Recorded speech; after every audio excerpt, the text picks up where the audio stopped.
in the case between the D.C. homeowner and the woman who was squatting in her home. And Romero hasn't paid another dime, but living in the home for over a month apparently lets her claim some form of tenant rights. Because I know I hadn't received a payment from her. While all this is going on, Romero's social media shows her living her best life on trips.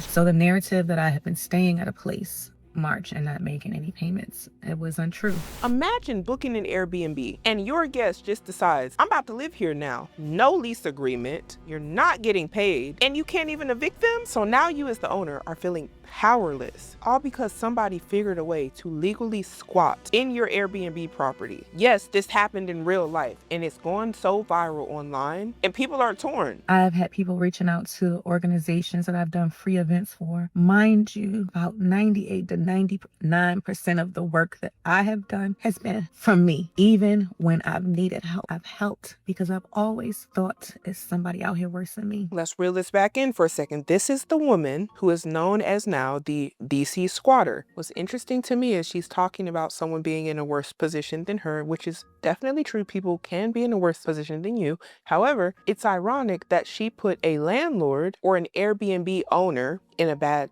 position. Okay. Today in court, it was proven, or it was admitted, that the false narrative that I have been staying at a place since February and that someone has been trying to get me out since March, it was untrue. It was not true. The narrative that I had been staying at a place since February and had not made a payment since March, that was also untrue. It was admitted on record that payments had been received up until the end of September. Now there is a payment in question. Somehow that payment wasn't received. I don't know. Y'all, it is December and this case is from December. She said a payment was last received, according to her, I believe she said September. So even hypothetically off of what she is saying, what happened from September to December? September, October, November. So that would be 3 months, hypothetically. There's only one payment in question. So the narrative that I have been staying at a place March and not making any payments, it was untrue.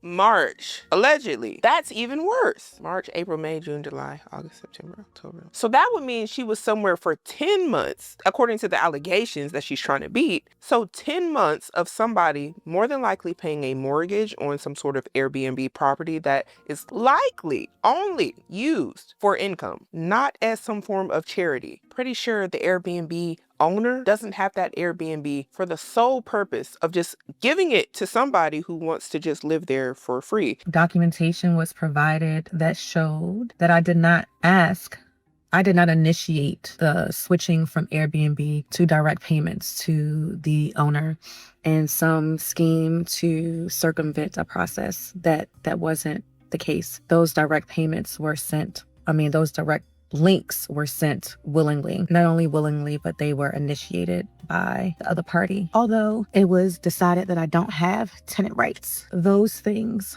were untrue. And to get on the news to say things that are untrue shows a lot about a person's character and shows that they had malicious intent because they knew it would go off like this.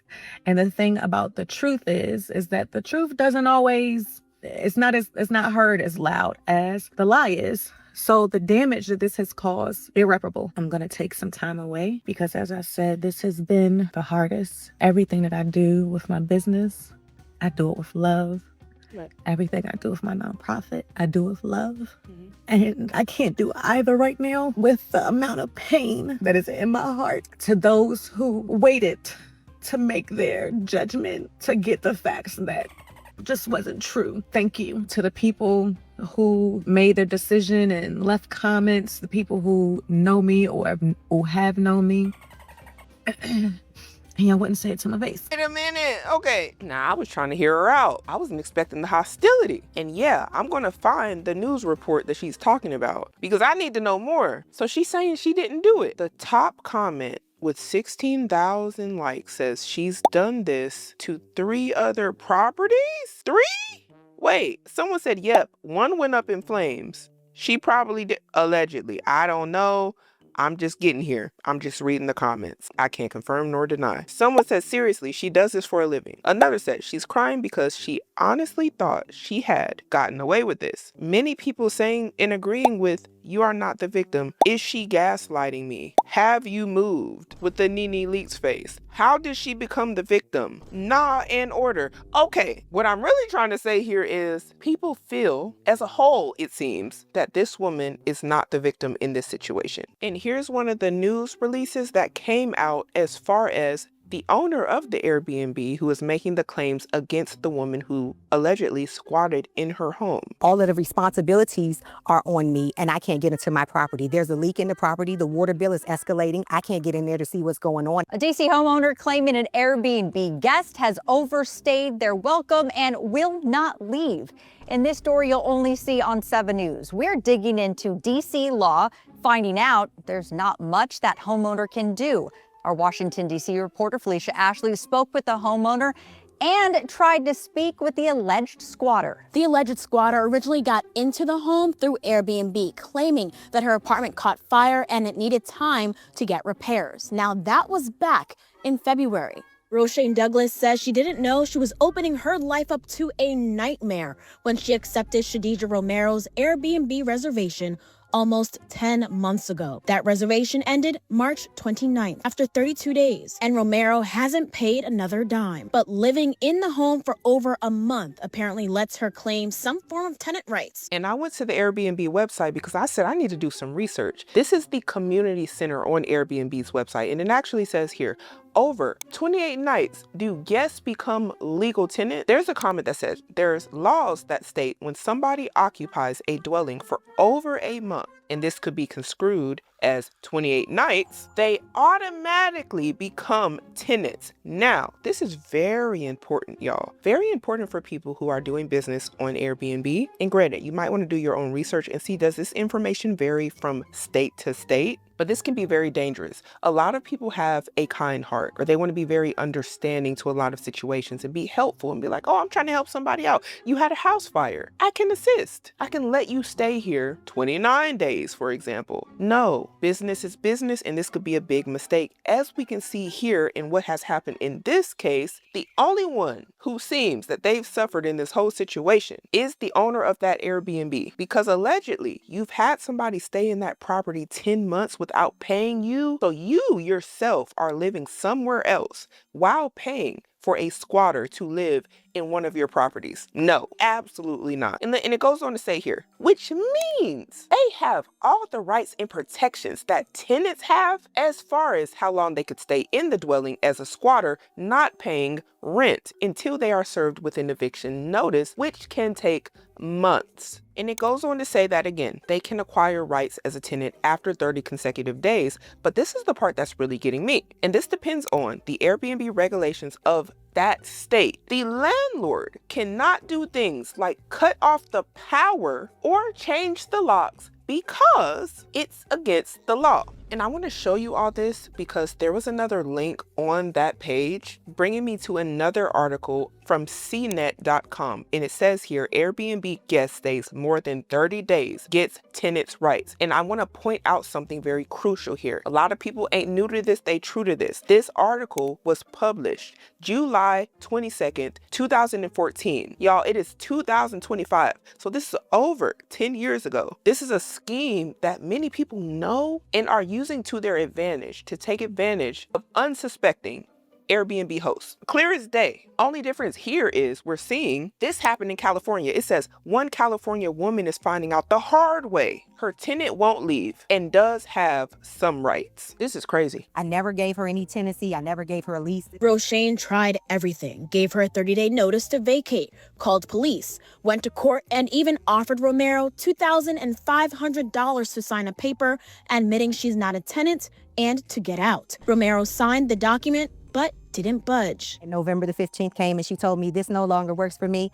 Do what you have to do. I'm not leaving. I went to the police with my order and they said there's nothing that they can do, that I need to go to court, which I've done. And I do not have a court date until December the 11th. Roshane put this sign up on her home so police and neighbors would know Romero was not authorized to be there. A sign Romero covered with a sheet. I need police assistance. I was there when police helped Roshane cut it down, while Romero hid inside. It's shocking to me that you would abuse a system like that. While all this is going on, Romero's social media shows her living her best life on trips and promoting her nonprofit, and Roshane is left paying thousands in attorney fees. This is crazy. Y'all have never seen this. So she was on vacation? So you ain't got no money from me, but you can go get jiggy wherever you getting jiggy at? No. Run me my money and be quick with it. No wonder. The interesting thing about this is she's saying she has a nonprofit. Man, what is the nonprofit about? It better not have to do nothing with women empowerment or nothing like that. Because how do you want people to support your cause when you're squatting, allegedly, in somebody's house, in their Airbnb? Roshane is left paying thousands in attorney fees, the mortgage, and utilities for a home she can't even enter. He's paying utilities. I tried to get some answers from Romero, who was clearly inside the home, but she never came to the door. When a person walked out to her car, they didn't want to talk to us either. Roshane is waiting now for her court date next week, where she's hoping the judge's decision will allow U.S. Marshals to force her unwanted guest out once and for all. Wow. For now, reporting from Northeast D.C., Felicia Ashley, 7 News. Somebody here says, I'm making one call. One. And girl, who you calling? Another questions, how do squatters have rights? Another saying Airbnb should support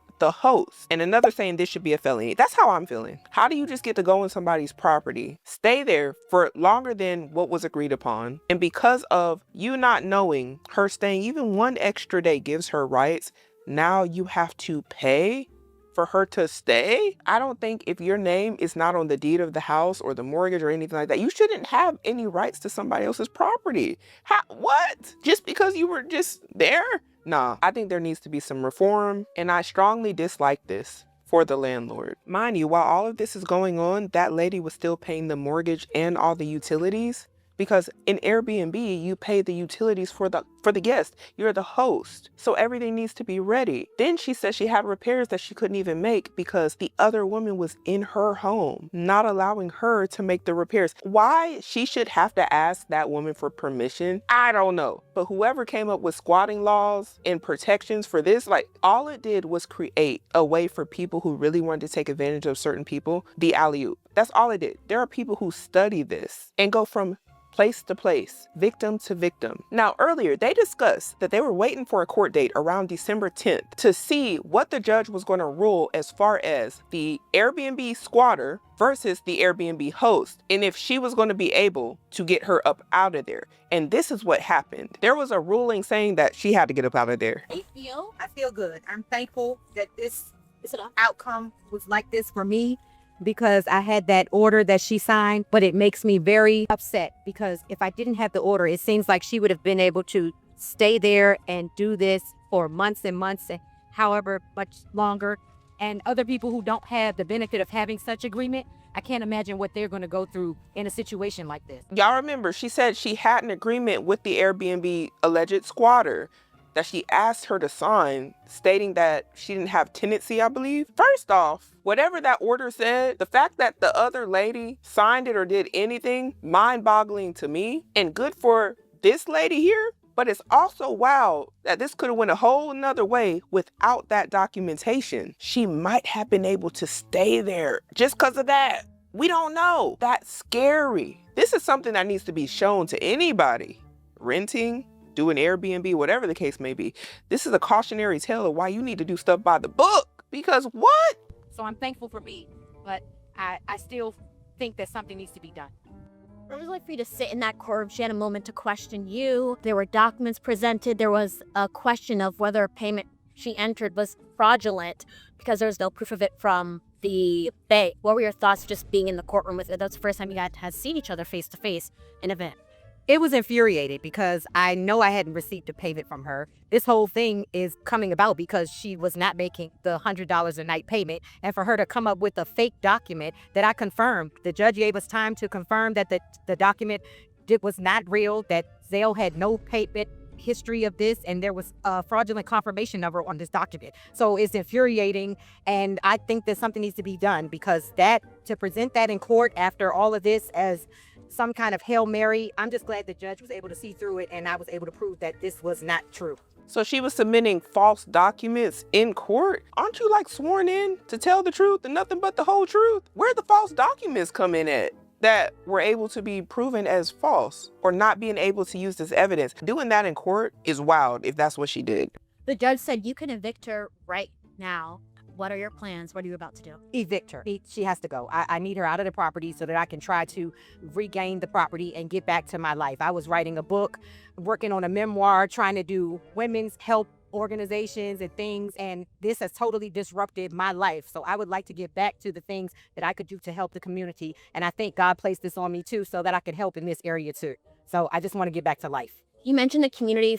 Since our reporting, we've seen a huge amount of support, those that can relate to you, even those who need support in the housing system and their sentiments. What was it like for you to see the reaction to your story here in D.C.? I'm so thankful for the support and that we brought this to light. I still am going to work hard and put a change.org document together for more homeowners that are going through this and try to really impact change with this. Like I said, I'm thankful for my outcome. I'm thankful for the court seeing it my way, but I know there are so many others that are struggling with this and I'm not going to give up yet. And this woman, while all this is going on, is trying to write a book, trying to be active in her community. She has her own things going on. Meanwhile, she's paying the mortgage, the utilities, and everything for somebody to take advantage of her over some sob story about a fire, allegedly. You got to be very careful when it comes to people and a sob story, and just use your discernment. If you got to do stuff by the book, sometimes you got to do it by the book, because this is such a sad, yet possibly avoidable situation that she's found herself in. And I honestly think she probably didn't know.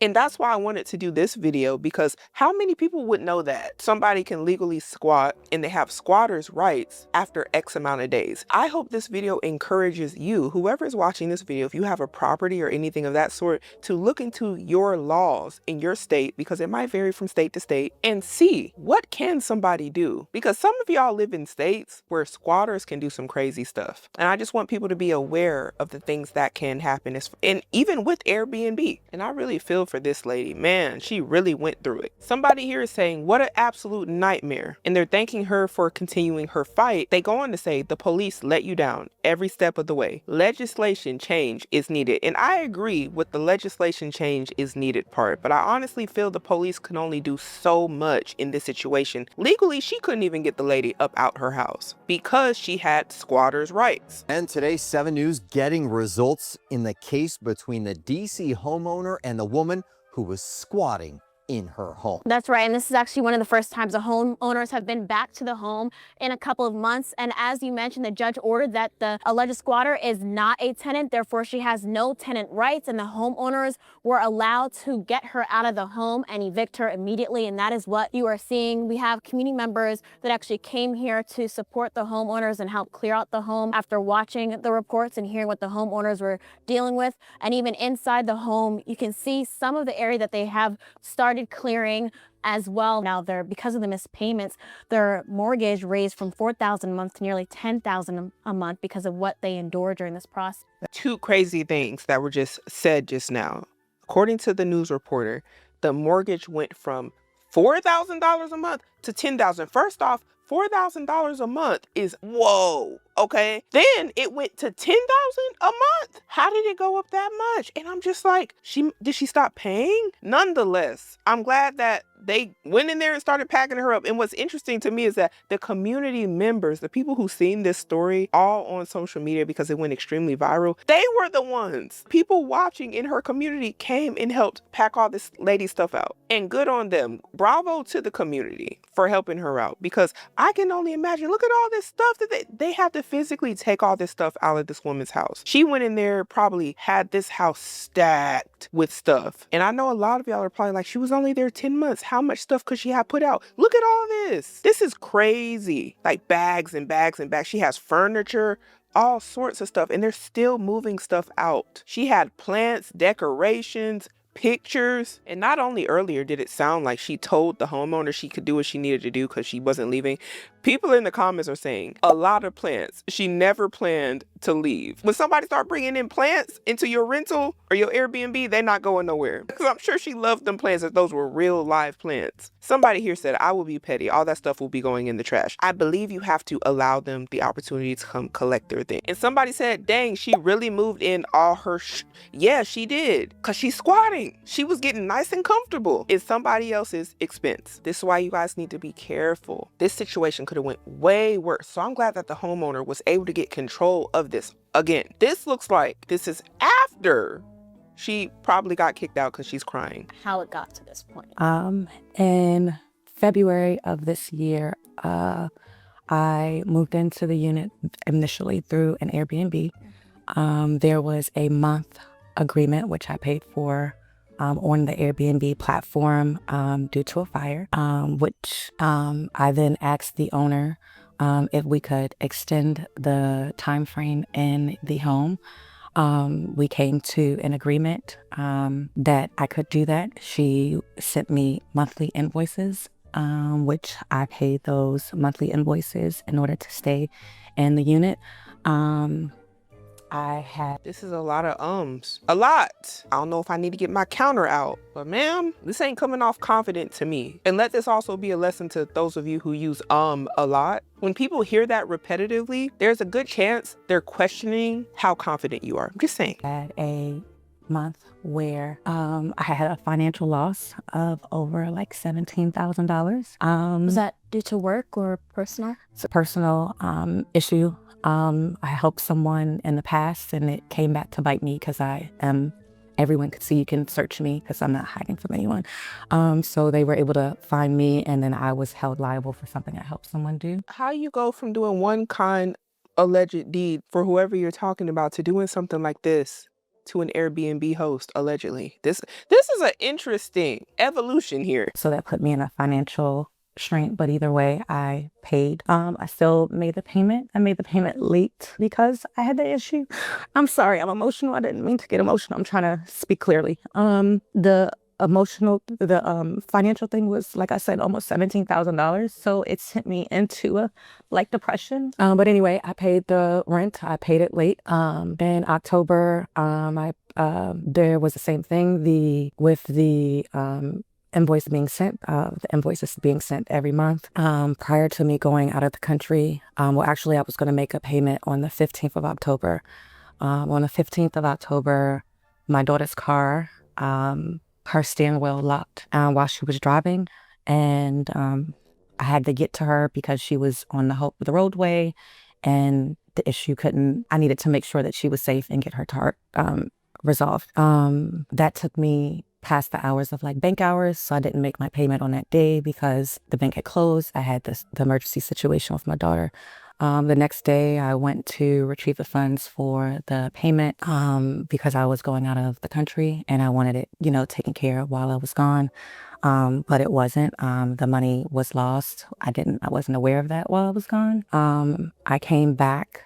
And so the 15th was the day the payment was due. 16th, I went out of the country.